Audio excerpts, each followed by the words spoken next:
sometimes it would appear that we seem to accept accidents as an inevitable part of life.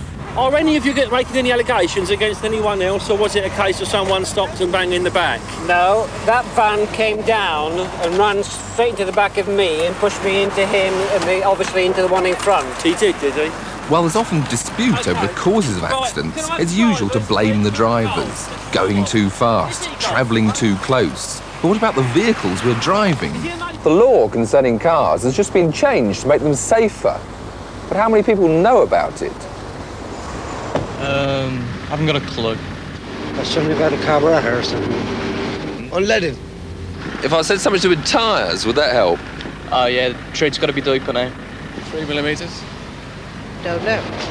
As long as the 10p piece fits into the gaps. Is it one something? As of the 1st of January this year, the legal minimum tread depth has been increased from 1 millimetre to 1.6 millimetres, which is the EEC standard. We've come here to Mara, where Dunlop and Halfords have set up a test to see if there's any benefit to be gained from that increase, or whether it's just another piece of unnecessary European harmonisation. The object of the test was to compare the stopping distance from 30 miles an hour using tyres with the new 1.6 millimetre and the old 1 millimetre depth of tread. Mara's test strip can offer a road surface with consistent wet conditions. The Rover test car had no ABS and the rear brakes disconnected to give safe, consistent stopping on this wet but not flooded road. OK then, let's mark that distance and see if there's any difference with the 1 millimetre tyres. With the white car marking the average of several runs, measured by the automatic equipment, it was possible to compare the new legal minimum with the old 1 millimetre law. Well, 0.6 of a millimetre doesn't sound a lot, but it certainly makes a big difference to stopping distances. In fact, the braking distance was reduced by about 25%, and that could easily be the difference between safety and disaster. So what difference would it make with a half-worn tyre with, say, 3 millimetres of tread, or even with a brand new tyre with 7 or more millimetres? The tread provides channels to get the water away from the contact between tyre and tarmac, and for a wet road like this, 3 millimetres or more does not make a lot of difference.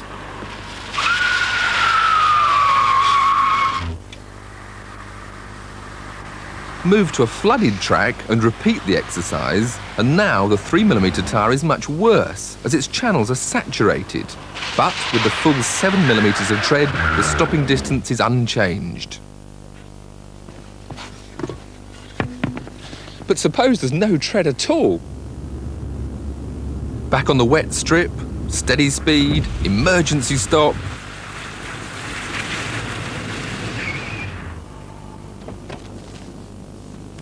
Well, from 30 miles an hour, that was a long, long slide, but actually not that much longer than what was legal just last year, but a full 6.5 metres further than the new regulation tread depth.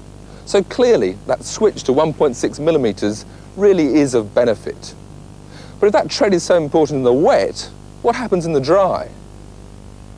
When there's no need to shift water, the more rubber in contact with the tarmac, the better the braking.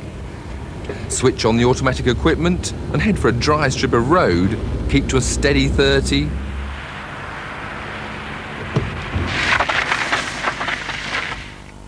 Now, the bald tyre stops in about half the distance needed on the wet road and better than either the half-worn or the brand new tyres. That's the basic reason why racing cars have slick tyres, at least for racing in the dry, but they also have softer, stickier rubber. With a test car fitted with racing tyres, we stop 20% shorter. The sort of performance that a racing driver exploits, not only in braking, but also in cornering, as when I brought the celebrity Rover 216 home in first place at Thruxton last spring. And the Star Cars record is intact. Tiff Needell wins it. Ian Taylor. Now, all this experimentation explains why we need decent tyres, but tells us nothing about how far it actually takes us to stop out on the open road. Good tyres will help, but the drivers must still play their part. Do we travel too close together? Do we concentrate properly? Do Do we leave enough room to stop? Do we even know how far we need to come to a halt?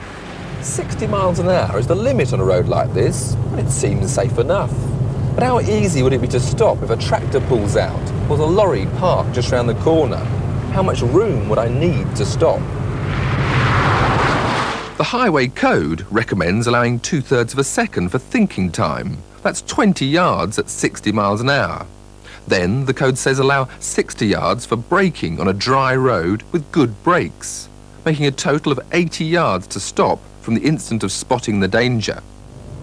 But nobody carries around numbers in their head, at least not once they've passed their driving test. So we've asked a few volunteers to come along to judge that stopping distance on this sort of road. To start with, we asked each driver to say whether they could stop from 60 miles an hour at this point before hitting the car we'd parked 40 yards away, although we didn't tell them the distance. 5 of our volunteers thought they could, so we asked them to watch on the test track. Suddenly, 60 miles an hour seemed a bit quicker. There would have been some rather red faces if I hadn't been in the next lane. So it's after brake, it's not including thinking distance, it's just once you hit the brakes, how soon will the car stop? We then asked the whole group to estimate how far away Samantha would have to be to enable them to stop from 60 miles an hour without hitting her if she suddenly fell in the road. The estimates varied wildly. Yeah, so you won't run her over, you won't run our Samantha over now. Now these dummies represent the points where our volunteers said Sam would be safe to stand if I started braking from where the car is now. Let's see who's got it right. For these tests, all 4 brakes were working, but the anti-lock system was disconnected.